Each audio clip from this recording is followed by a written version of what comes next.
साथियों, मेरा सौभाग्य है कि आज जब देश एक बहुत महत्वपूर्ण बदलाव के दौर से गुजर रहा है, ऐसे समय में इस ऐतिहासिक चुनाव में इस ऐतिहासिक धरती पे आने का मुझे मौका मिला। मैं अपनी बात सिर्फ स्वराज इंडिया और जय किसान आंदोलन की तरफ से ही नहीं रख रहा हूं। भारत में भारत जोड़ो अभियान के नाम से एक अभियान हम चला रहे हैं पूरे देश भर में। उसके राष्ट्रीय कन्वीनर के नाते भी मैं अपनी बात रख रहा हूं और अनौपचारिक रूप से इस देश के जितने भी जन आंदोलन हैं, चाहे किसान का आंदोलन हो, दलित आदिवासी का आंदोलन हो, महिला का हो, अल्पसंख्यक का हो, इस देश में न जाने किस किस तरह के जो आंदोलन चल रहे हैं, मजदूरों के और तमाम शोषित वर्गों के, उन सब के एक साथी के नाते भी अपनी बात रख रहा हूं।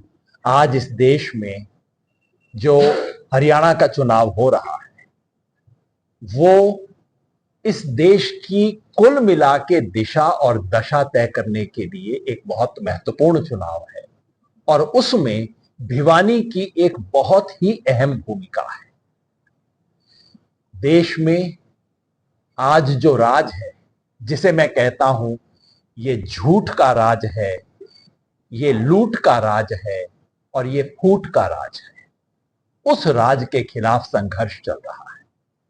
वो सरकार दिल्ली से जो दिन रात हर रोज नए झूठ निकालती है, हर तरीके से इस देश की जनता को लूटने का तरीका निकालती है और बिल्कुल अंग्रेजों की तर्ज पे फूट डालो और राज करो की नीति के तहत हर जगह पे कोई ना कोई जनता में फूट डालने का षड्यंत्र करती है, उसके विरुद्ध आज ये पूरा देश खड़ा हो रहा है।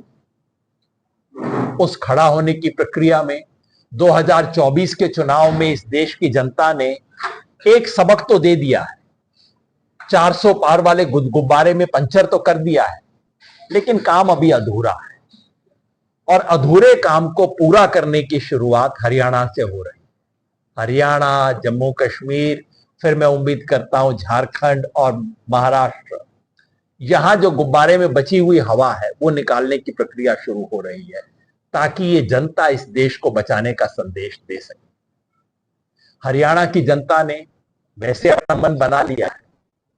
चुनाव शुरू होने से पहले ही 3 शक्तियों ने भारतीय जनता पार्टी की इस सरकार को हरियाणा से बाहर निकालने का इशारा कर दिया है। वो है किसान, जवान और पहलवान। इन तीनों ने, और इस अवसर पे मैं कॉमरेड ओम प्रकाश जी को और भिवानी की पूरी टीम को, अखिल भारतीय किसान सभा की जो टीम थी, जिस टीम ने अलख जगाए रखी, शाहजहांपुर का मोर्चा मेरे जिम्मे था, तो मैं जिम्मेवारी से कह सकता हूं 13 महीने जो शाहजहांपुर के अंदर मोर्चा चला, अगर आपकी भिवानी की टीम वहां ना होती, अगर किसान सभा की टीम ना होती, मेरे जैसे लोगों की कोई बिसात नहीं है कि हम 13 महीने वो मोर्चा चला सकते हैं।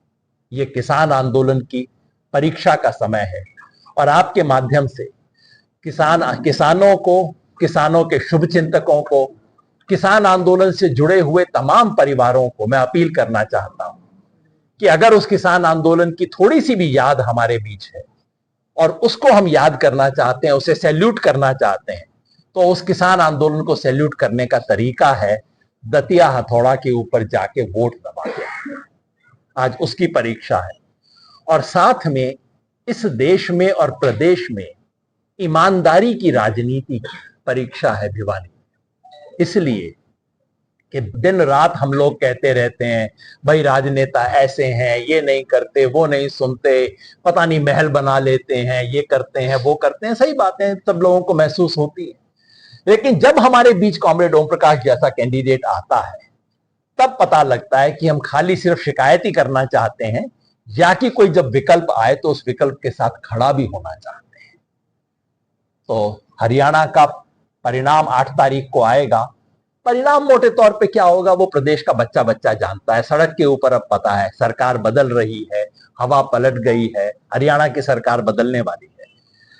लेकिन इस बदलती सरकार का चरित्र क्या होगा, वो भिवानी जैसी कॉन्स्टिट्यूएंसीज में तय होगा। तो आपको सच बताऊं, 8 तारीख को परिणाम के बारे में तो कुल मिला के संदेह नहीं है, सरकार क्या होगी, कांग्रेस की सरकार बनने वाली है।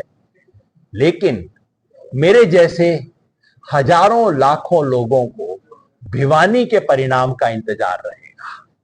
और आपके माध्यम से मैं भिवानी की जनता से, भिवानी के मतदाता से, भिवानी के हर नागरिक से, किसान से, मजदूर से, दलित से, महिलाओं से, सबसे अपील करता हूं,